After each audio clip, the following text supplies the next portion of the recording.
Alright, well, now that Mortal Kombat's over with, so you saw we took care of some of the weeds in the front. We take care of the groundskeeping for this and the landscaping for this facility as well.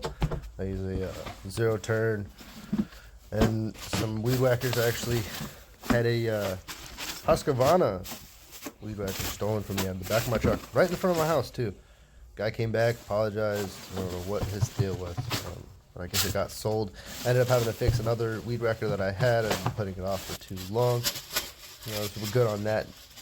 I fill up the mop bucket that way earlier because they do not have any other facilities unless I go upstairs and use the shower. But I'd rather not. I usually keep those cones pretty clean anyways, so a little water doesn't hurt them. Alright, so you see I made the ingenious idea of not bending over anymore. Flip that bucket over, we can just work on it. Hopefully you guys can still hear the sounds to this one. I usually just bust out all of the trash at once. This facility is fairly easy because there's this central location that I'm standing in. It's kind of got all the locations of the trash.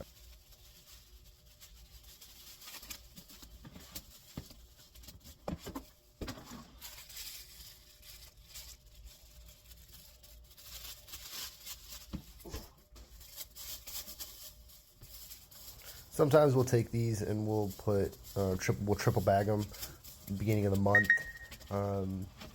Just really depends on how much I'm using them. Sometimes I just do it all like this. Sometimes I have 3 or 4 bags in there. It really just depends.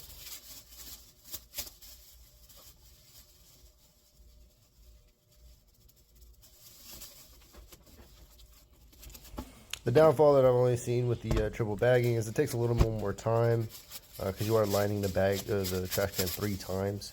And the other problem is that that first or the last bag that you line it ends up falling in or anything like that. You end up losing 2 other bags.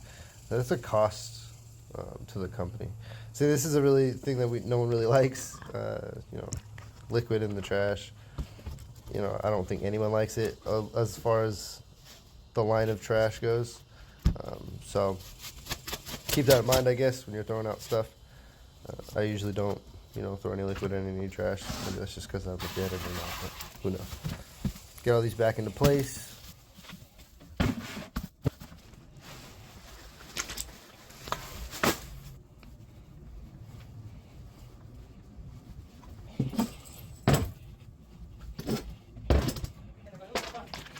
I almost slipped, so I need the wet clothes on. I actually almost did slip right before putting those out. Just thought it was kind of ironic. I do lose a trim piece there. They know about it. This facility is kind of old and it's kind of in the industrial sector, so they're not really looking forward to putting a lot of money into it, which is okay for us. We're just trying to maintain it. This is what we're here for, right? We're not burnishing floors or anything like that. Even though this flooring does need it, you can see there's very heavy soiling and marking. You can tell the difference between what's recent and whatnot. So we try to keep it as clean as possible. I take the dust mop around. I usually try to knock off a bunch of the, anything that's raised or anything like that, so that when I get to the mop, I'm not having to change water because it's not dirtying it that much, but it's also not clumping up my mop head and tracking that stuff elsewhere, right? So it's just kind of up to your discretion.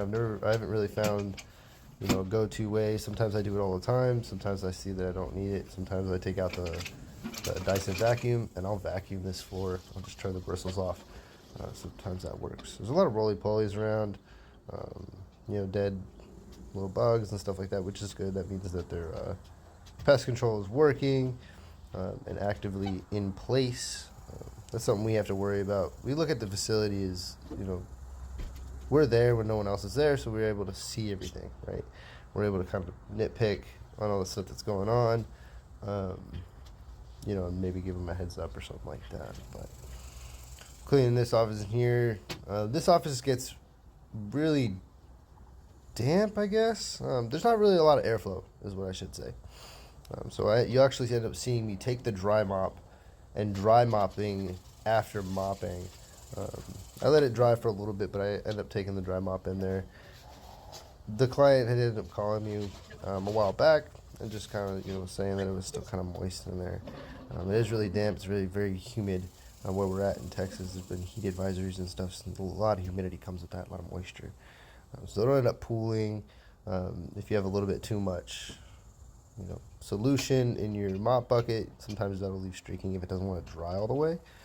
So this kind of prevents that and allows, you know, that to not happen again, and I don't, you know, have to tell the client, you know, that we'll have to do a better job or anything like that. Just get it done the first time. I don't mind taking this dry mop and doing that.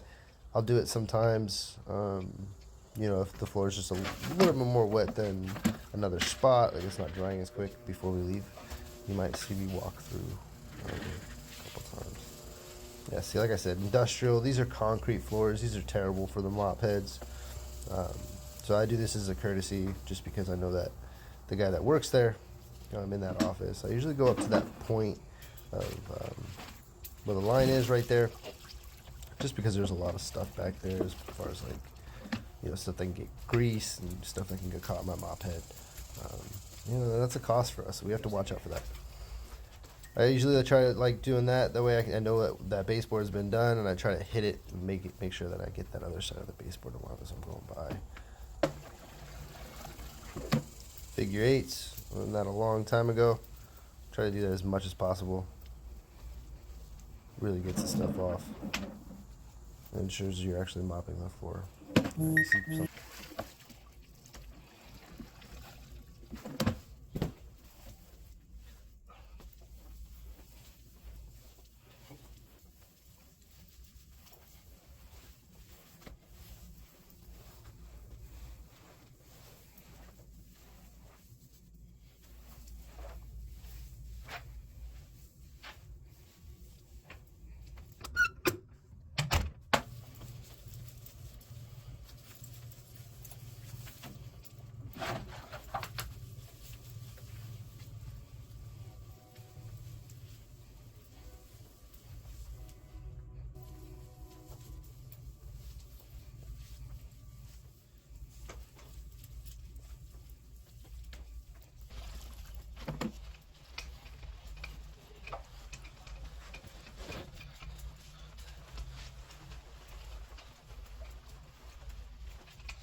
Clean your janitor closet, guys. I know sometimes it feels weird going into a facility. It's not your stuff.